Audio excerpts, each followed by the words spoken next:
welcome to this presentation.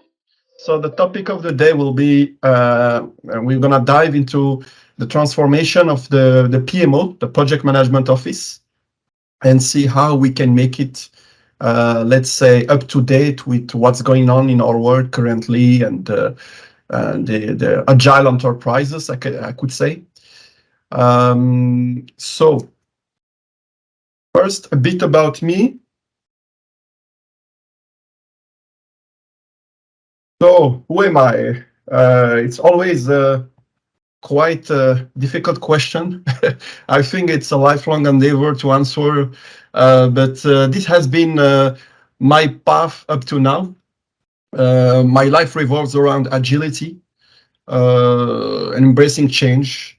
And as you could see through the small description I made, both in my personal and professional life, I'm really an agilist, agnostic agilist. I call myself at heart. I study, practice, and live it in my life. I had several roles in the past, more I would say waterfall, but as well as agile roles. And this last time I've been more a lean agile consultant. In my career, I saw many type of different companies, more than 25 up to now, plus 50 assignments. I'm embracing SAFe recently because that's what I'm most involved in these last months, and the current client I'm working for. 3 nationalities, North America, Europe, Africa. I love languages, trying to practice a lot, and I'm currently based in Montreal. I put you here my links to connect, and I'll be glad to share them afterwards after this presentation. So this will be the content of the day. First, we're gonna align about what is a typical PMO, to make sure that we get along about this. Then, what do we mean by PMO nowadays? So, what are their current state currently around the world? Why also this transformation is needed? That will be a key point in this presentation. And what is this PMO evolution? I think you heard about this term VMO.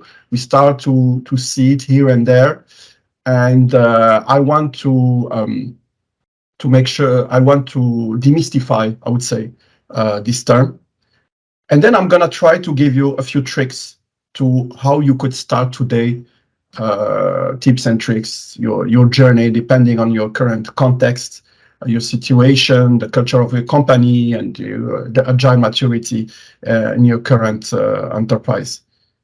And also some points about timing, when would be the best moments to start a discussion about this with your company or client. And we end up with the Q&A, as I mentioned earlier. So let's first align on the meaning of the term PMO and what's supposed to represent.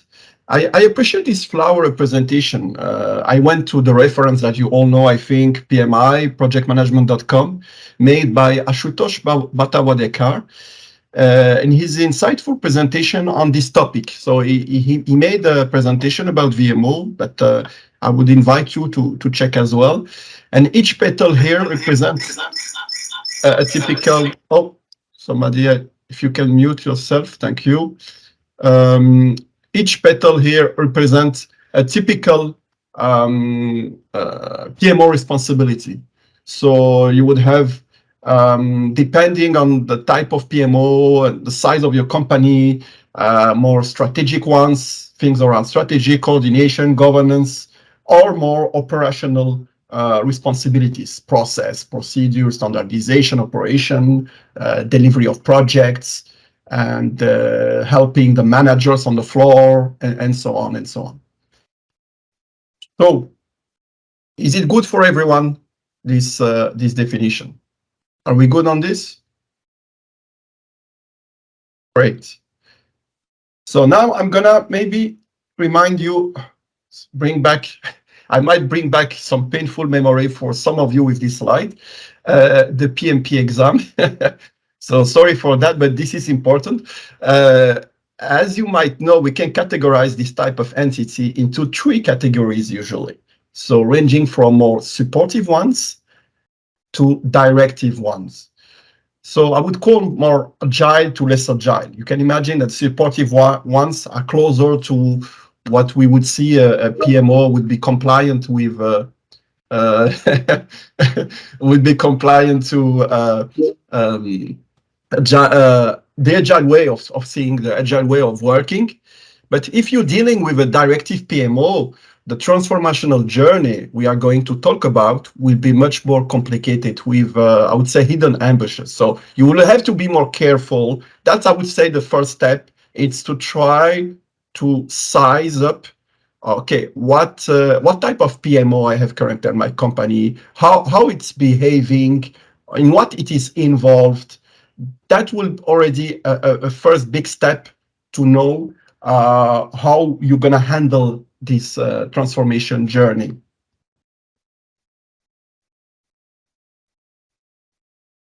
So the current state today, what do we mean by PMO nowadays?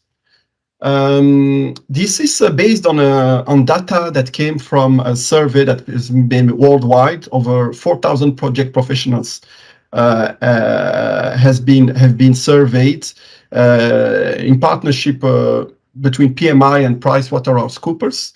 And I like a lot this slide because they build up well all the data, and you can see that you have labeling is around all it goes in all directions.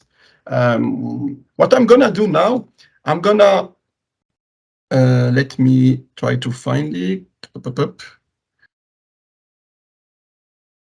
I'm gonna trigger a poll. I'd like to know how currently, if you could answer, please, how currently is the name of the PMO entity at your current or last client or company? Can you please type in your answer? So we're gonna see also around the crowd that we have today, what is what we have, you know, in the audience of the day. So have you gotten the pop-up? Have you seen the pop-up? There is a. Yeah, I got it in some meeting already. All right. Yeah, I see one response. If you'd like, while I'm going through the side, you can type in your answer, please, in the poll. So for those immersed in the agile world, there might be an assumption that business agility has become prevalent with the reform of traditional waterfall legacies. Legacy entity, sorry. But however, as evident as you can see from this data, 2/3 of PMO entities still appear to be adhering to traditional methodology. We see 65% on the left side are still really still ingrained in the traditional ways of working. But we observe a gradual evolution over the past few years, and this is more on the right side. This has been particularly influenced by an article in 2015 from Harvard professor Robert S. Kaplan, who was first speaking about in 2015 about advocating for a necessary VMO transformation. So I think people are starting now to question that model because yeah, it's high time to acknowledge. We saw it with the unexpected events we had these last few years, like the COVID pandemic, for instance, that these entities belong to another era and that tracing back to the 60s. We need something that can be more adapted to our current VUCA world, I would say, volatile, uncertain, complex, and ambiguous.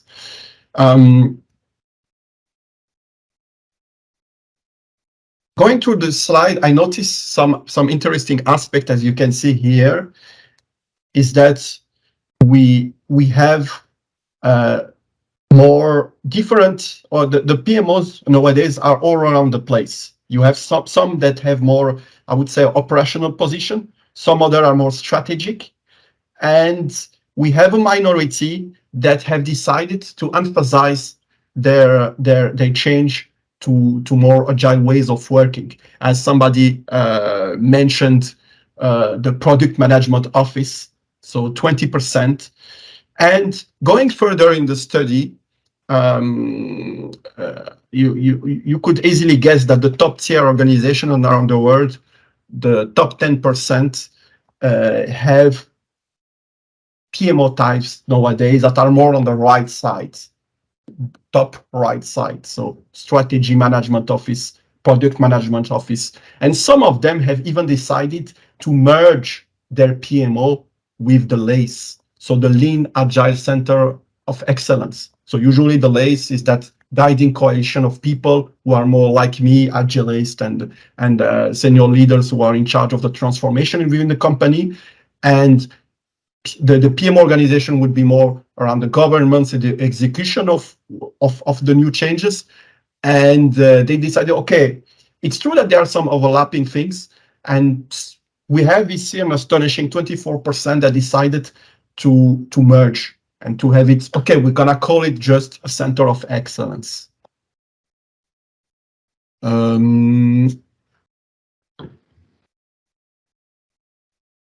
Also, this study has shown that organizations with advanced PMO maturity are more likely to perform better in common indicators of business performance, such as revenue, customer loyalty, acquisition, and ESG, environmental, social governance.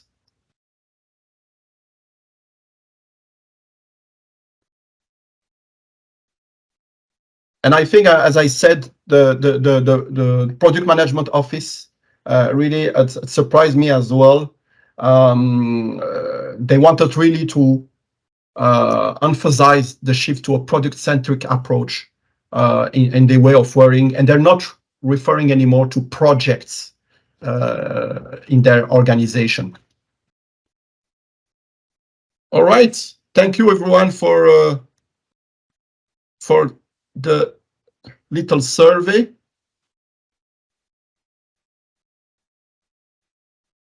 I just closed it, and I think you should be able to see the answers. Are you able to see the answers? Great. So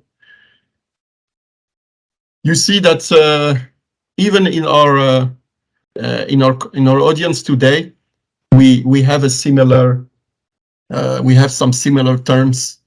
I see still going strong management office, center of excellence, project management, but somebody put here agile CEO. So we see that's the change is ongoing. We have this ongoing currently. So I'm glad to see that it's aligning with what I have in these slides. So now, why do we need this PMO transformation? Hello, Dr. Weislin. Glad that you joined us. All types of PMOs are under pressure worldwide currently. I think you can feel it.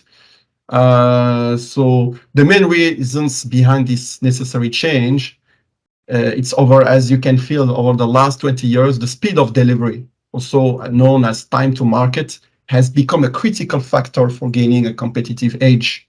So this has put pressure on organizational structure that were not initially designed to handle such demands. So we have an acceleration of disruptive change, fierce competition by newcomers, small, very agile startups everywhere. I see it currently with my clients in insurance. You have it's really fintech. So a lot of disruptive newcomers are coming on board these last years. especially in companies with multiple PMOs as well. That's also a challenge. So you have a lot of companies that have not one PMO, but have several of them. By line of business, they have business PMOs, they have IT PMOs. So you can imagine all the silos and all the difficulties to collaborate and communicate within those entities in an agile way of working. Growing friction as well with digital and agile transformation initiatives. And a growing hindrance to deliver in what we call the new normal. So this new reality where you have companies working on-site, hybrid, remotely, in our, as I said previously, less predictive world worldwide, and events that are impacting everyone or around the world as they happen. Are there questions or comments about this slide? Great. So now, what is this PMO evolution? The VMO. So I made up this little table to give you more clarity on the focus. What is this? I call it the paradigm shift as well. So in what does it entail to go through that transformation? This as you can see, it can go in a lot of different elements of the PMO. That's why a carefully crafted VMO transformation plan should be created in partnership with your key stakeholders, the senior leadership, the human resources, the LACE, if you have one, because you see here that it can touch a lot of different elements. We have first, as we discussed about, the project-centric thinking and mindset, going to a value-centric one. We have to get rid of the scope time costs elements, budgeting on EVM, earned value management, going more to a customer value, WSGF, so weighted shortage offers, prioritize, delivered, realized, backlogs, and so on.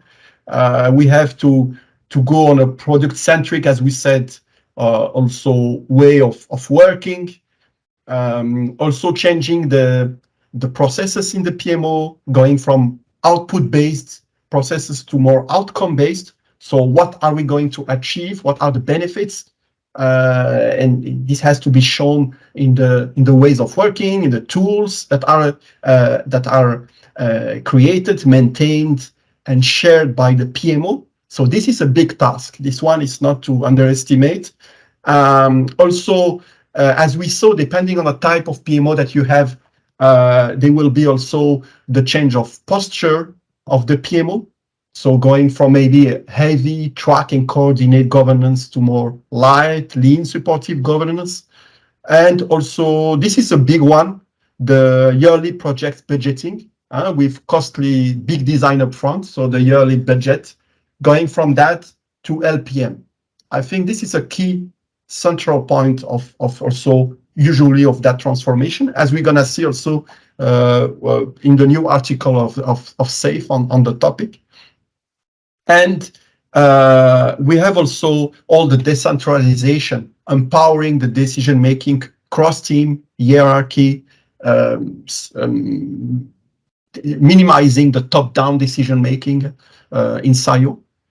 So in short, I summarized by going from operational utilization, optimization of resources, as it's often done in the PMOs.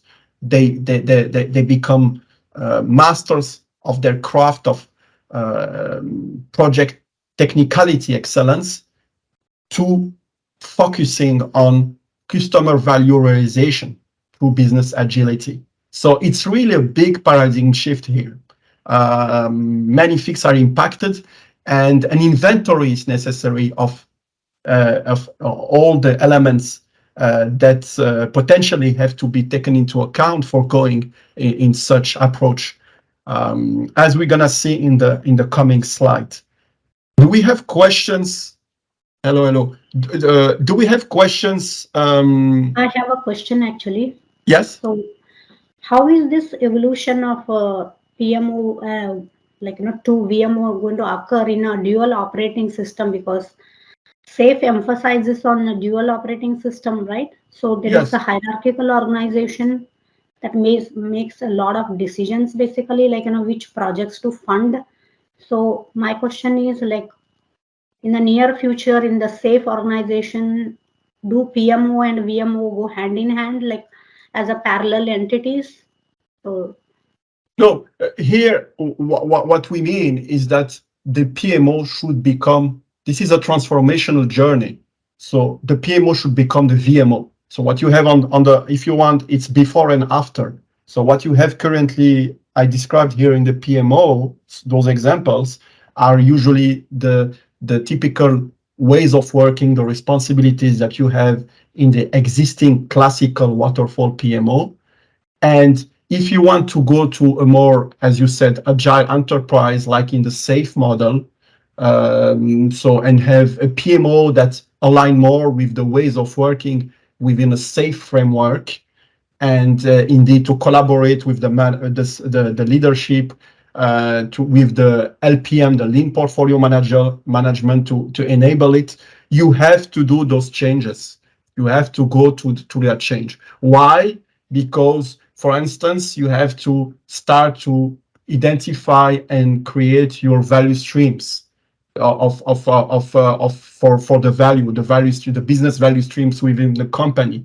How are you gonna do it if you don't have a clue of what you have to deliver to your customers in terms of products, of services, of value to your end clients? So, and today it's very difficult in the way if you have a PMO that's only project centric, focusing on the processes and on the typical project phases, without going into what really are we trying to deliver as benefits. Is it more clear for you? yes, for now, I think in the SAFe organization, we have to find an intersection, like a point where we can have this PMO to VMO transformation. So, Yeah. But you're right. It's a. I'm gonna answer to your question in the following slides. Let me continue, and in the Q&A. And you're right that it has to become, in fact, not anymore an entity, but more a network. So a virtual network. So I liked what you said with your comment of the dual operating system. And you see that I didn't want to go, because some people might not know here in the audience, but in that system you have the network. So the network that is working, people who are working. And this is what should become the PMO. It should become a network of cross-team, cross-hierarchy, cross silos, a network of people working together. Whatever, if you are leadership, PMO, depending on the product and services, on the value streams that you're trying to deliver. And it's interesting that you mentioned that. It's coming in the slides that is following up. Thank you for a question. sure, thank you for the explanation.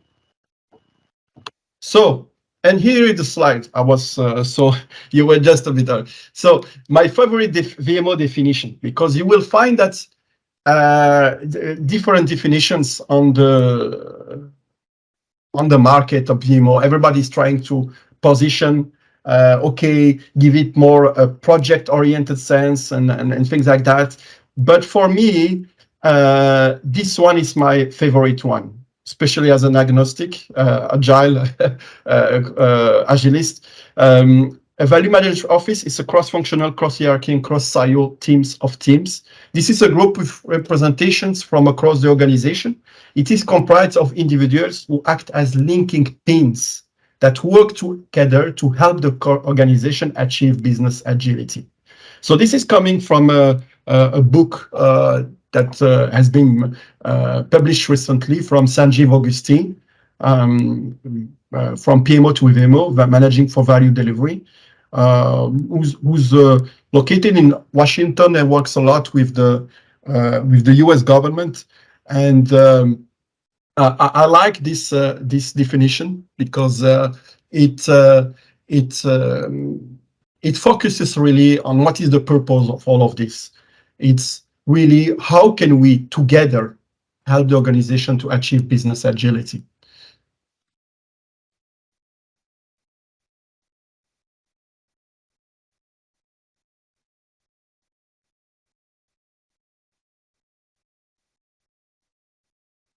So this is the, I mentioned earlier, the new article from SAFE. That has been published end of October, positioning as well within the SAFE network, what is the position of the VMO. So if you're going through a SAFE transformation and you're asking yourself, okay, where should we position the VMO? You see it here clearly that the PMO, the VMO, sorry, strategically focuses on enabling lean budgeting and facilitating the flow of initiatives within the portfolio or portfolio of operations. So it's really a support, an enabler for the typical, the key functions of the LPM in terms of strategy, investment funding, agile portfolio operations, and lean governance. So there is as well, so you see that it emphasizes the strategic side with the LPM, as well as the operational excellence that you find typically in a PMO. So fostering operational excellence and lean governance. Pay attention to the word lean. So as I said, as a supportive, more like if you have a supportive PMO, that would be more that type of entity that we're trying to aim here. So I invite you to consult this article on the SAFE website, and it goes more into detail of. I just took here the main conceptual picture for summarizing what's the intent behind this article.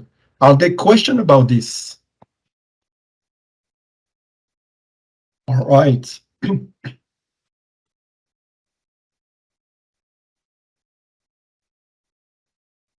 How to start such journey, some possible path. So, depending on the PMO type, and as I said before, in the enterprise culture and your agile maturity, so there will be different possible path for me. So researching about this, I put some of them here. So I had also a small poll that I would like to run while going through these slides.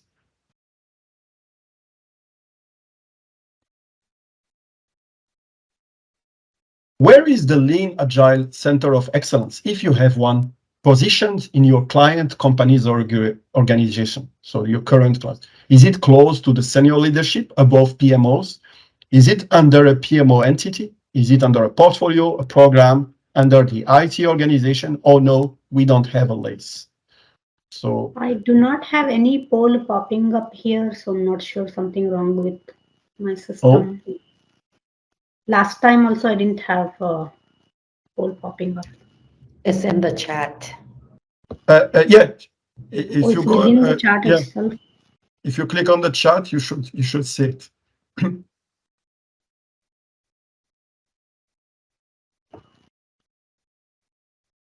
Thank you. Oh yeah, got it. So thank you, Shakil.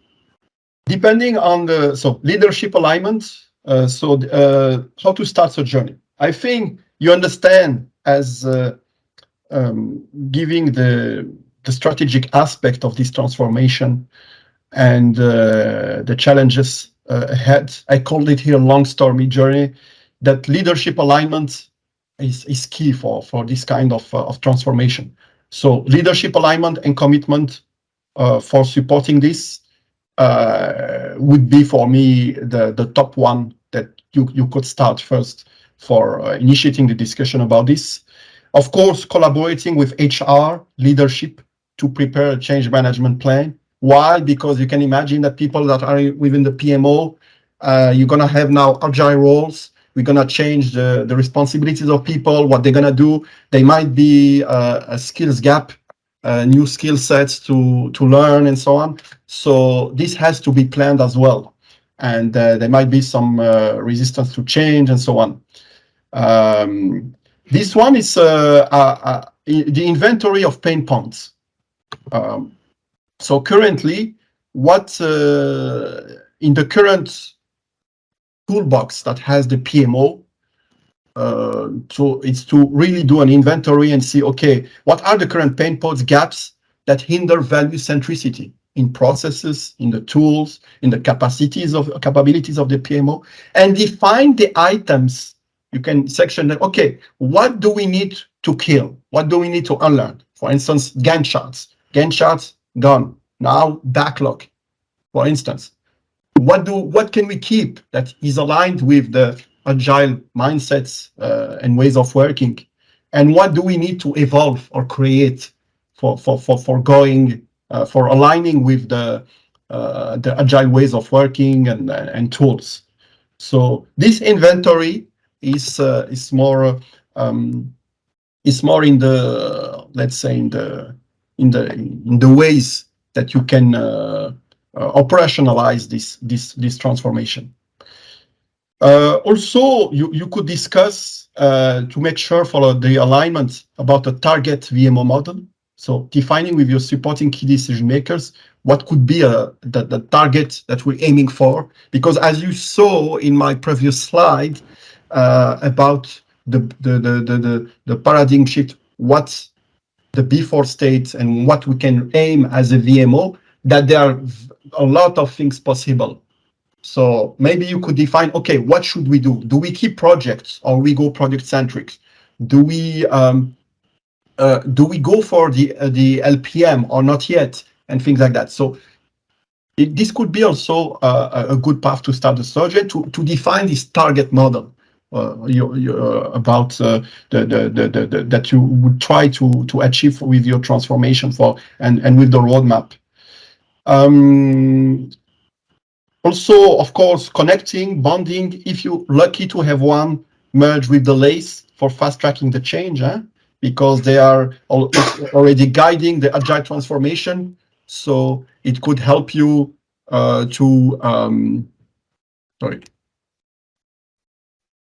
it could help you to fast track the transformation. I was checking the survey. Let me close it.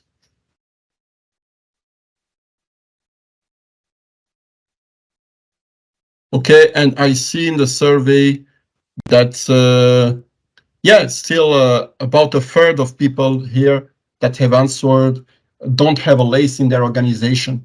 So that also maybe I would go first with that step, maybe before speaking about let's go for a VMO transformation. Maybe should we have a guiding coalition for agile transformation, because usually this is the responsibility of the LACE, and the LACE then will help us to enable and start the transformational journey of the VMO.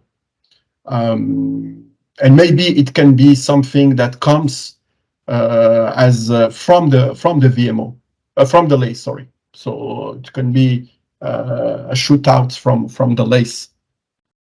The co-creation of the VMO transformation backlog with the LACE, the leadership, and HR, that's also another possible path.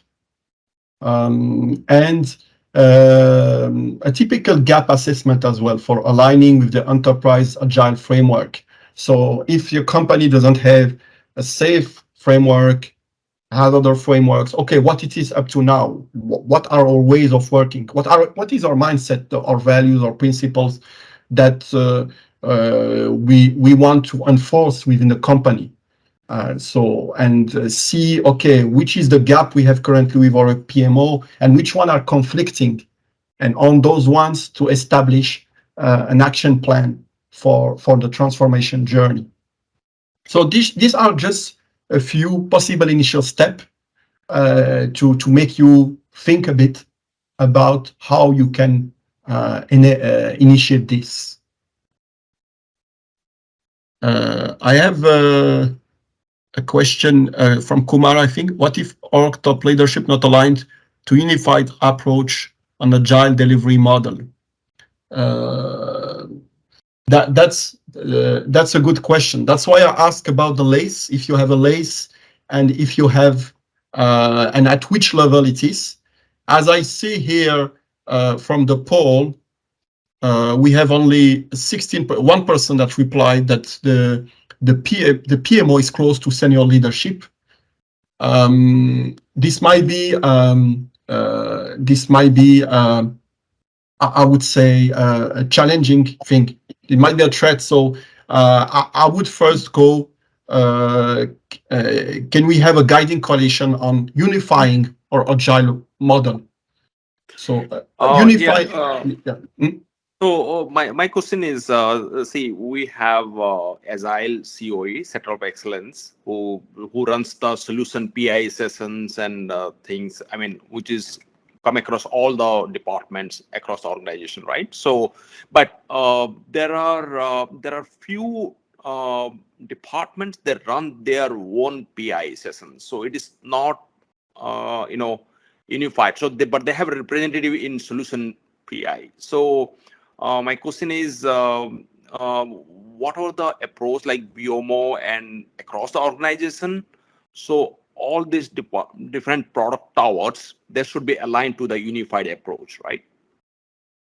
Yeah.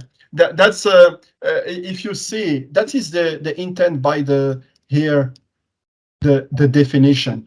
You see, my question is, if a different towers, product towers, if they run their own VMO, can they do that, or it should be unified VMO across the organization?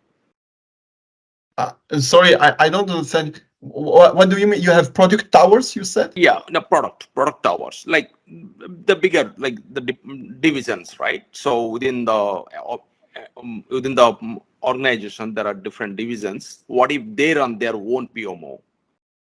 Okay. So you have every division has its own PMO at your current organization? Yeah. Okay.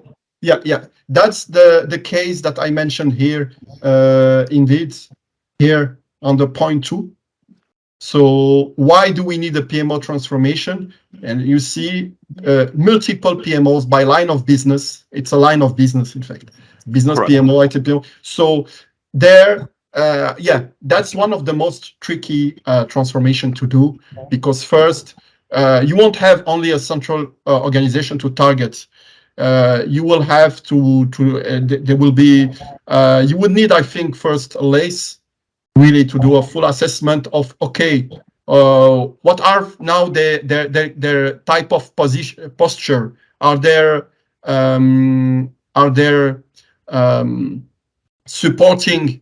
Are they embracing agility? Are they doing? Do they have tools in that sense, or are they still working in different ways of working? I mean, each division has its own processes, its own tools.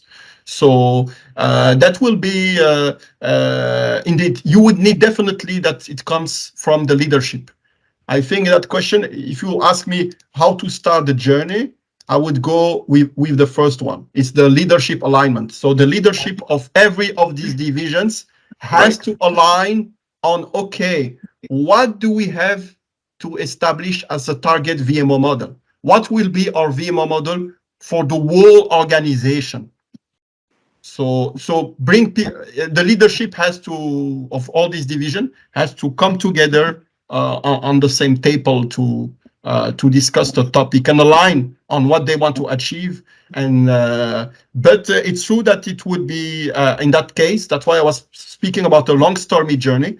It will be something that will take for sure in your example several years. Okay. It won't be a small transformation indeed.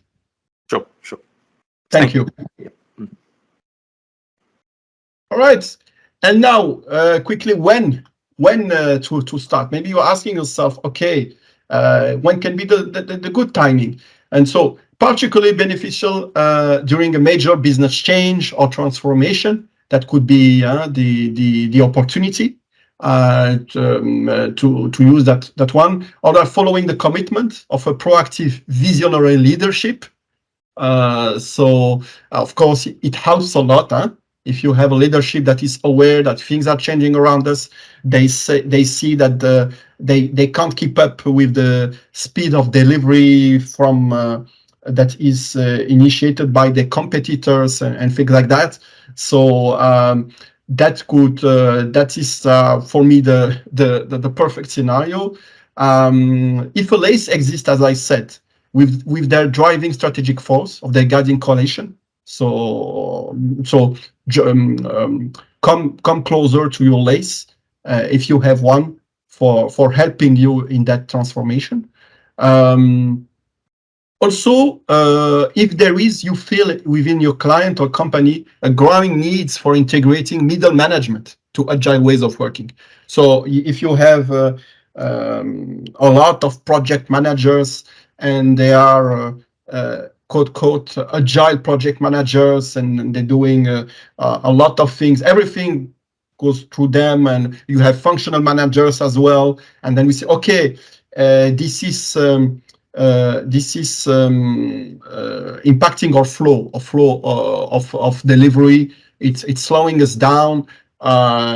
What can we do to change it, and so on? So this could be a good timing for starting to speak about the VMO, and as well if leadership is embracing short-term flexible budgeting. So if there are some discussions about, okay, we should start to think about lean budgets, so LPM, as we saw in the SAFE article.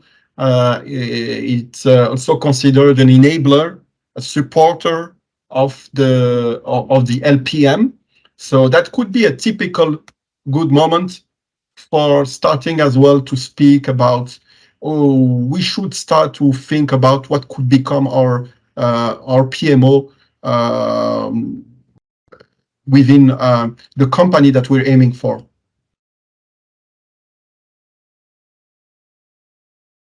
Are there questions about this slide?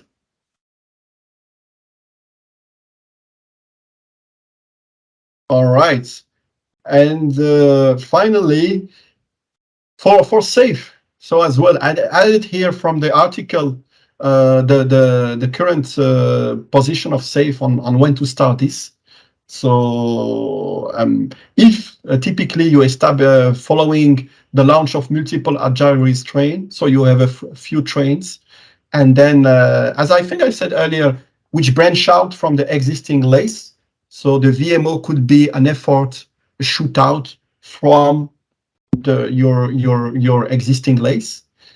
And as well, VMO specified here often evolves from a PMO within a transformation guiding coalition.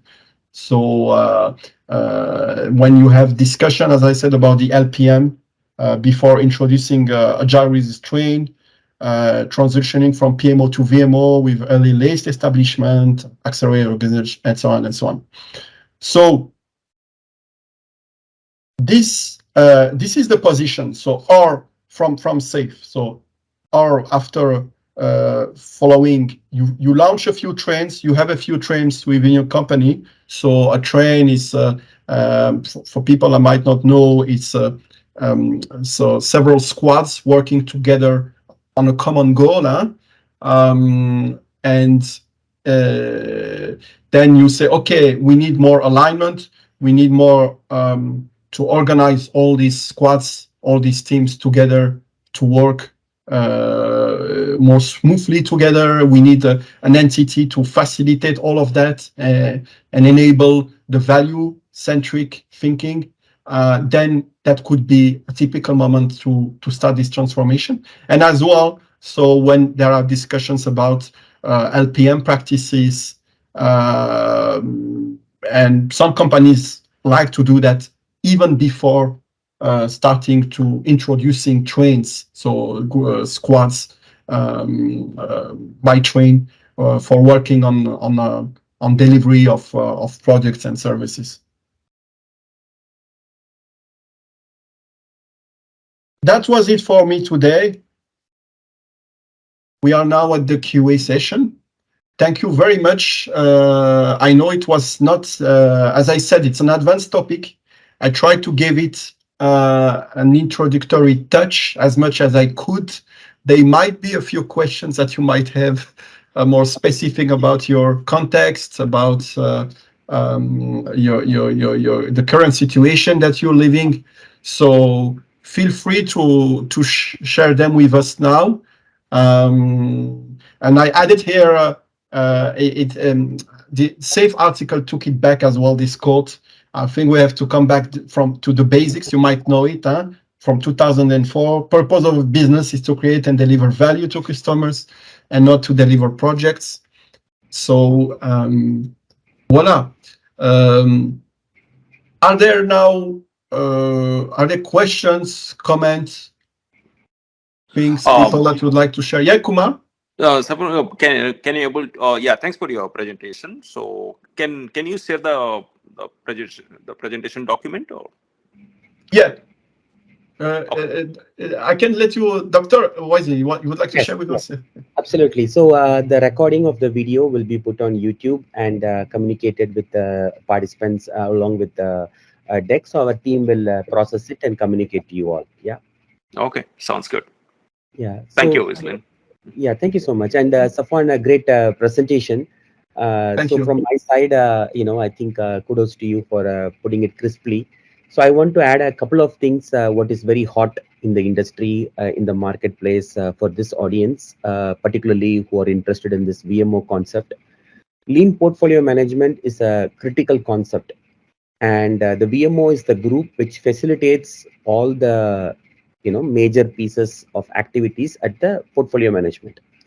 So the main things where I think people like your audience here can really get a lot of value is number one, like Safwan articulated, right? Number one is to support the moving from project to product.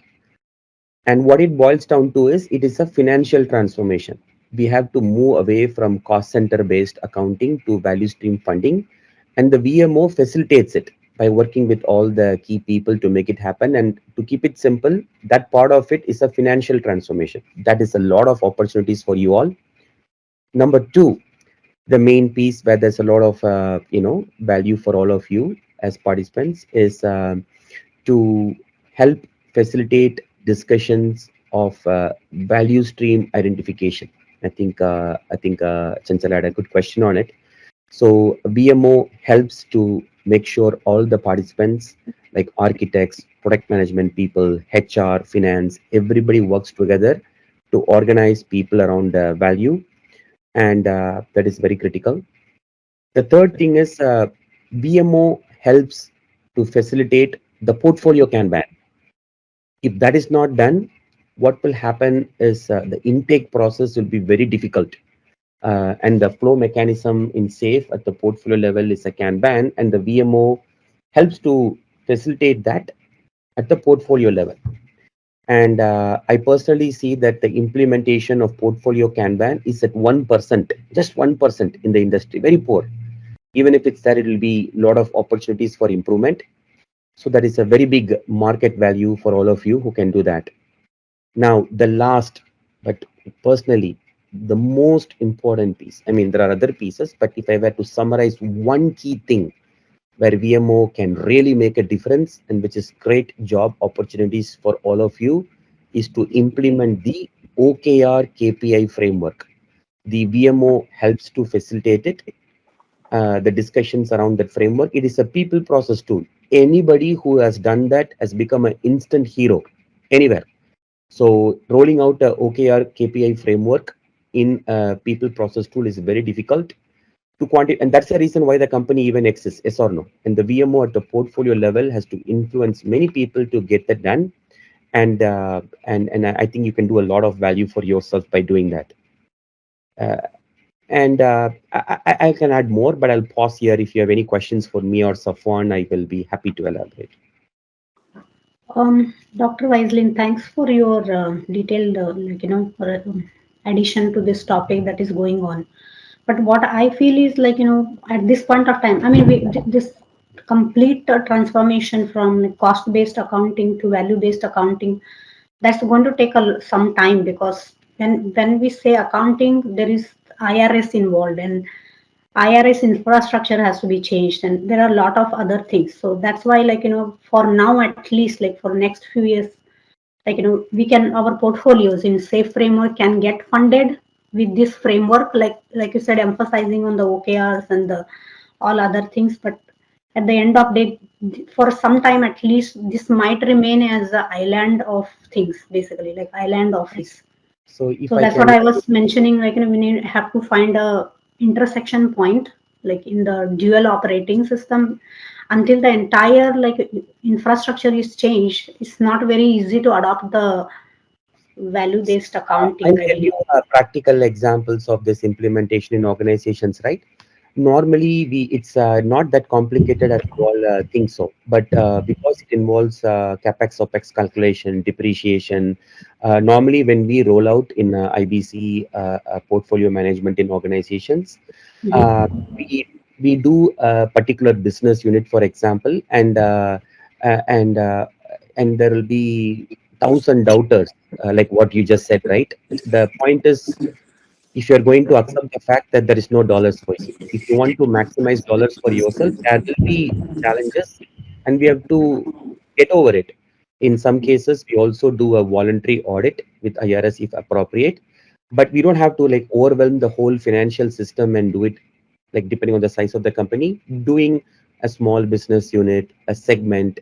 Exactly. Because, the definition of a team and train is long-lived, stable team and train, and you're funding the trains as opposed to funding projects. So without that, I don't know how you all will do safe transformation. So we should not be the person who says that it's not possible, because without that proper framework, then we are just a wolf in the form of a sheep. So it is important to believe, and positive words, positive thoughts, great things happen. And particularly for this audience, we will be the people setting the trend. We don't follow, and if we ourselves don't believe in it, then it will not happen. So yeah, is it going to be tricky? The answer is 200% yes. But how to get there is what we do, which means we should be a great influencer. That's where the dollars is. Obviously, that's why I said that this is some of the pieces where you can really double your value in organizations for yourself. But very well point taken that it is tricky. So Weislin, so I know there are the companies they're moving to the product-based funding model, right? Instead of from project-based funding model to product-based funding model. But will that change any of other the framework, like the Scrum, Kanban framework? Those will remain the same, right? So That's right. So basically, instead of funding projects and pushing work to the people, we fund the trains. See, are you firing your employees every quarter? No. So you fund the trains. The definition of a team is long-lived, stable team. So they play their positions. Have you seen kids forming swarm, playing soccer in a soccer field? They will run. They won't play their positions. They will run around the ball. So what happens? In 15 minutes, they get tired. So if you work on project-based mindset, but not keep the people stable where they are, and you can move the work to them very easily through people process tools. If you don't do that, there is nothing in the framework you can really use. And the only thing people will use is PI planning, and people think they're doing scaled agile, and that's wrong. There is many critical pieces has to be done. To your point, Kumar, you are right in your assumption that at the train level, the teams are stable, long-lived, and you fund the train, the cost of a PI, you can always add or subtract some capacity based upon consulting needs and stuff. You fund the train. So in scope, cost, and time, the time box is kind of the PI, the cost is kind of the value stream. So the scope is the variable, right? So that's how you pay. Otherwise, you cannot implement the framework. Right. So what about the architecture, the enabler kind of efforts, right? Like the solution enablers. So it could be technology or it could be architecture, and those things should be happen beforehand, right? Before the execution PI, correct? Okay, so your question is, there are two types of enablers to support the architectural runway. One is emergent design and intentional architecture. There are two different components of it. No, You are right that it's a great idea to left shift the emergent design enablers. That way, the features when needed, it's right. So the main thing from a VMO angle to this point, to your question, Kumar, is roadmap. In every company, the product roadmap is a PowerPoint slide which they drag and drop before a leadership meeting. If there is no product roadmap, or a product roadmap should include both, to your point, the business capabilities and also the supporting enablers along with it. If the product roadmap is messed up, the VMO facilitates the discussion at the portfolio management. If that holistic roadmap is not there, then the architectural runway will be terribly affected, and you are right that it will be delayed. So you are right that VMO has a great hand in facilitating the architectural runway. Okay. The roadmap. Yeah, sure. Definitely. Thanks, Wajlan. Yeah. Great. Thank you so much, Dr. Wisely, for your presence and the additional information that you gave us. Are there other questions, comments? Yeah, thanks everyone. I have to drop off here. Okay. Yeah. Thank you guys. Thank you, everyone. If there is any other questions or comments you might have, feel free to reach out to me or Dr. Wisely. With pleasure, we try to answer them at our best knowledge. Thank you, everyone. Have a great weekend. So great job, Safwan. Thank you so much. Thank you. Everybody. With pleasure. Thank you, everyone. Take care. You guys. Bye-bye.